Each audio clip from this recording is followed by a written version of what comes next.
Yo, Story Chronicles. I'm taking. I'm Kia. Today's lunch is general, so with rice. Wednesday's lunch is mini corn dogs. Hello, Cardinals. Breakfast and Bibles will meet tomorrow morning at 7 a.m. in the auditorium. Join us for hot breakfast, fellowship with friends, and time in the Word. All students and staff are welcome to attend. Join our Instagram for updates at CRHS Breakfast and Bibles. Any questions, see Mr. Miller in room 002 or Mr. Youngberg in room 147. See you there. Creative Writing is a club where fellow writers gather to simply write, share ideas, brainstorm, and learn about publishing processes. This club will be hosted by Miss, say her name. Swag. Slag. Swag.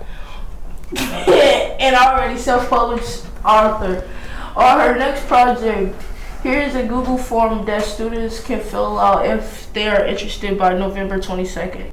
It is National Calendar time. Today is National Monopoly Day.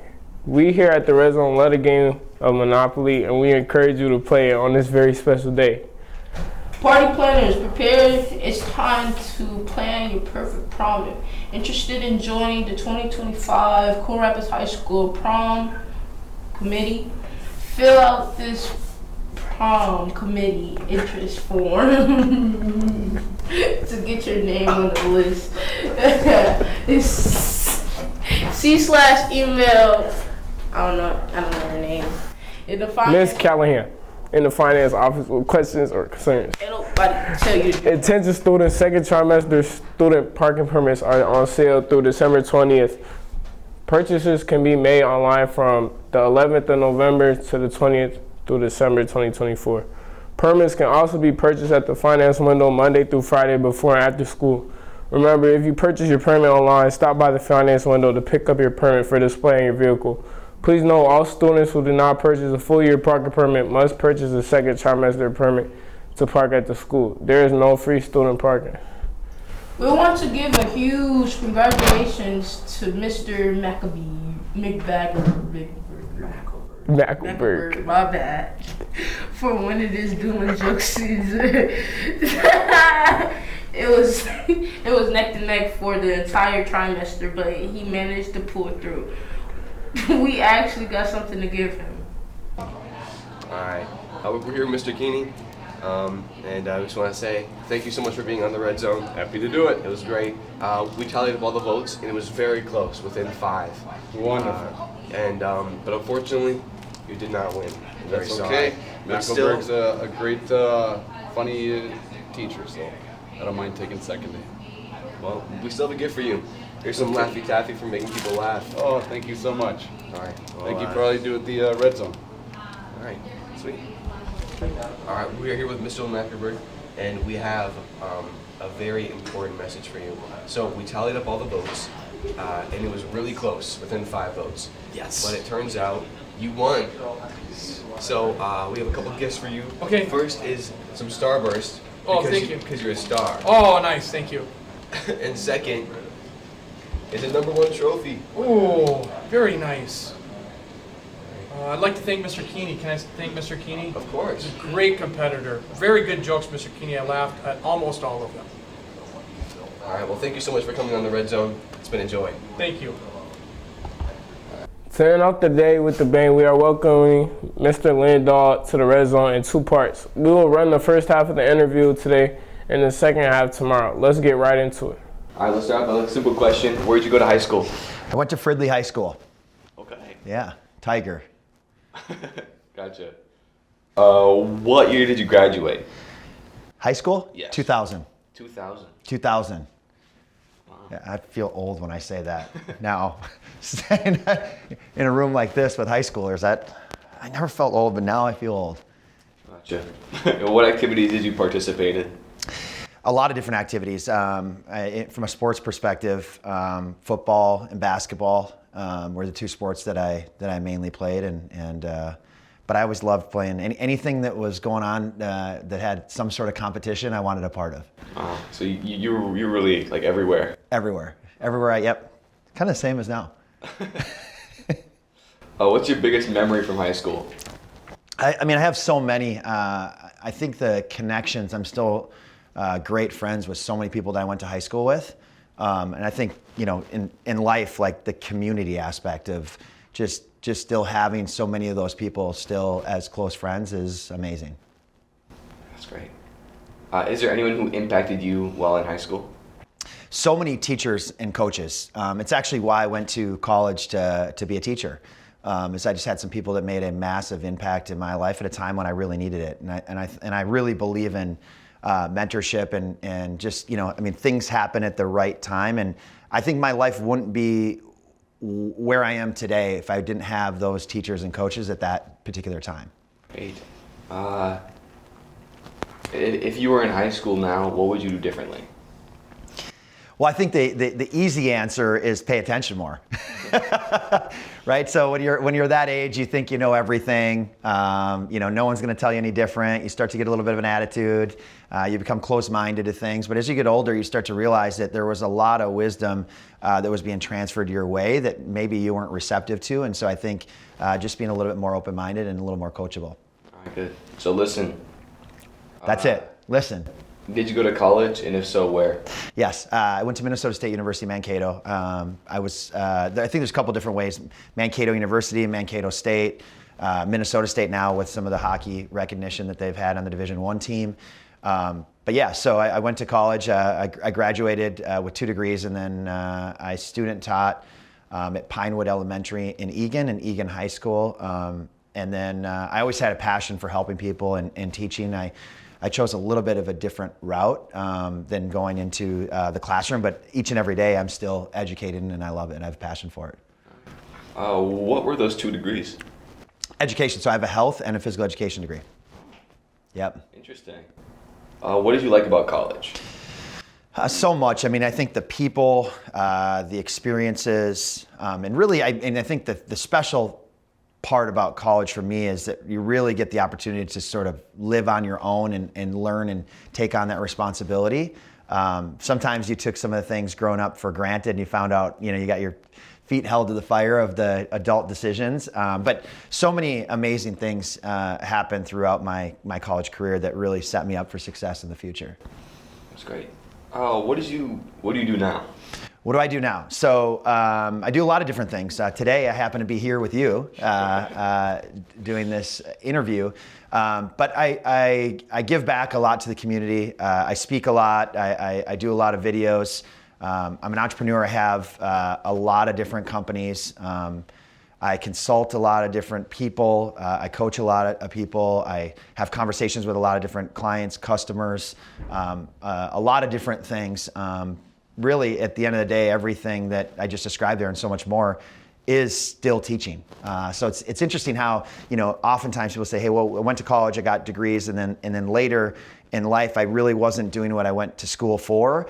In some context, that's true for me, but at the same time, it's not. A lot of the skills that I developed from being a teacher really are now sort of transforming the way that I do things today. So it's really interesting.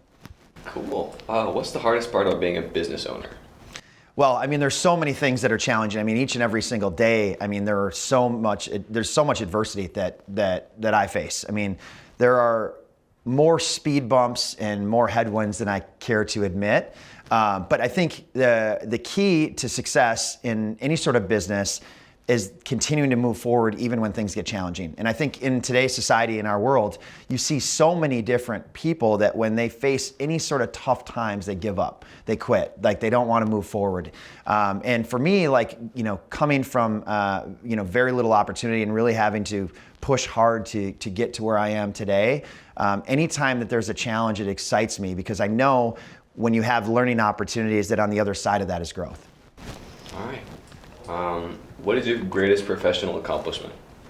Greatest professional accomplishment. I think for me, watching other people that I had the opportunity to coach and mentor succeed and flourish. When I really think about the real estate industry, for example, the amount of people that I've positively impacted through my leadership, but also people inside of our organization and watching so many of those people that came through our brand and have now developed and flourished in their life, not only professionally, but also personally, and really opening their mindset to a different way of thinking and watching them grow as leaders in their personal and professional life is the most rewarding thing ever.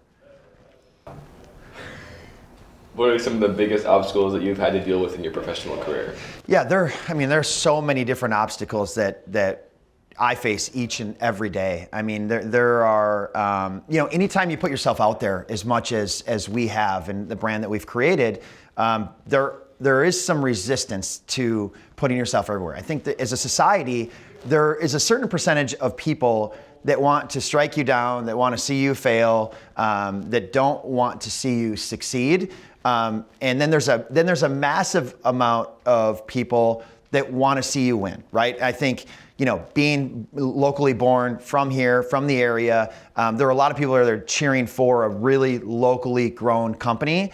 But then there are others that play the telephone game of life of like, well, I heard this about him and I heard that about their company and I heard this, and they go all over the internet and write all kinds of things. And I think the world that we live in today, there are so many people that are communicating behind a keyboard and a screen.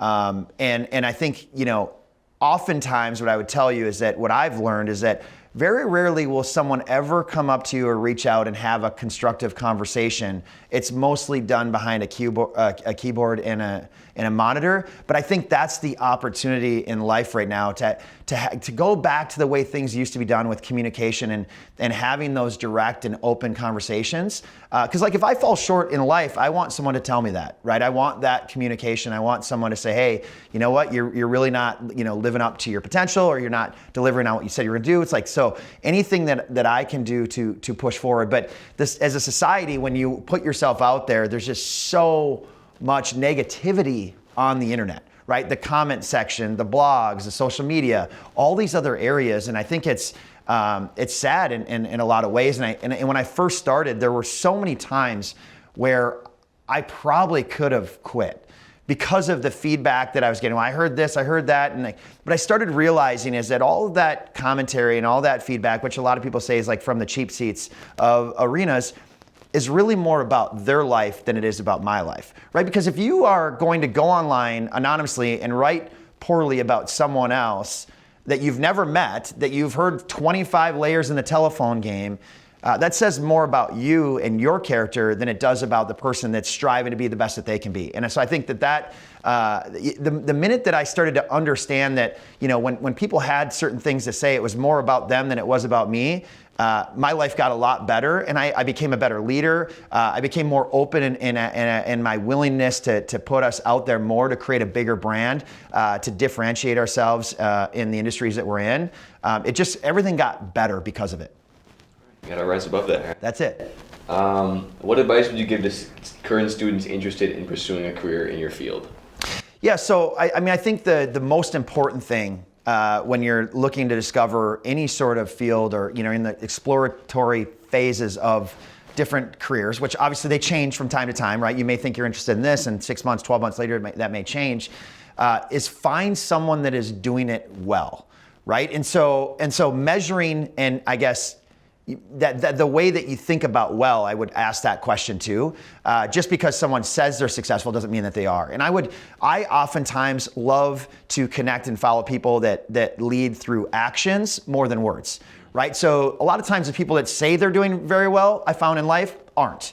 The ones that don't really say anything and you just watch their actions each and every day, they do really well. And so making sure that you're finding people that have the drive, the work ethic, and also the generosity, right? I think I would just share openly here, like our core values inside of our organizations the acronym is Let's Go, right? So it's learning, empathy, tenacity, staying positive, generosity, and owning it, right? So those are our core values. We will not have anyone come into our organization, whether that's an internship, an apprenticeship, an employee, an agent, whatever it may be, if they don't believe in those same core values, right? And so the same thing goes for someone that's looking at a career and thinking about things that they may want to do, making sure that there's a core value fit both ways, right? It's not just one way. It's not just like the company, hoping that you have the right fit for them. It's a two-way street. And I think that core value piece of life, too many people take career opportunities where there is not a core value fit. And there's nothing worse than being a part of an organization or a community where you don't believe in where you're going. And I've seen this so often in life that when people don't have belief, they'll quit. They'll quit. And when they can get behind something, when they can rally behind the mission and say, hey, here's the things that we're doing in life, they'll keep going and going and going. Because when you unlock that passion, you don't want to stop. You gotta love what you do. That's it. We'll see y'all tomorrow.